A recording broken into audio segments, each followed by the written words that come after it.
দুর্ভাগ্যজনক খবরটা এলো মঙ্গলবার বারবেলায়।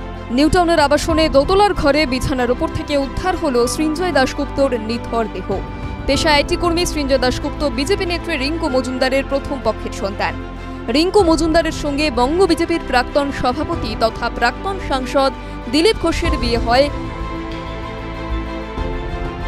নিতান্তই আড়ম্বরহীনভাবে কেবলমাত্র স্বজন এবং ঘনিষ্ঠদের নিয়ে আয়োজিত সেদিনের বিয়ের অনুষ্ঠানে দেখা যায়নি রিঙ্কু পুত্র সৃঞ্জয়কে। সেদিন সংবাদ মাধ্যমের তরফে সৃঞ্জয়ের সঙ্গে যোগাযোগ করা হলে তিনি যা জানিয়েছিলেন, এটা আনফরচুনেটলি আমি কলকাতার বাইরে রয়েছি, কারণ আমি ভ্যাকেশনে এসেছি। অ্যাকচুয়ালি আমার ছুটি হয় না, আমি গুড ফ্রাইডে ছুটি পেয়েছি। তো আমি মানে এমএনসিতে কাজ করি, তো আমি সেই কারণে বাইরে গেছি। আমি ভালোই হতো আমি থাকলে, বাট অলরেডি প্ল্যান ছিল আমার। কোনো জল্পনার কারণ নেই। আমি নিজে ব্যক্তিগতভাবে ওখানে প্রেজেন্ট থাকলে আমিও খুব হ্যাপি হতাম, আমার মা খুব হ্যাপি হতো, উনিও হ্যাপি হতো খুব। কিন্তু আমি স্যাডলি নেই, কিন্তু আমার সম্মতি সম্পূর্ণ আছে এই বিষয়টা নিয়ে, এই আর কি।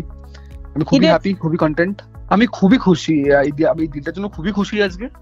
আর আমি মায়ের জন্য খুব খুশি যে উনি ফাইনালি সেটেল ডাউন করছেন একজন ভালো মানুষের সাথে।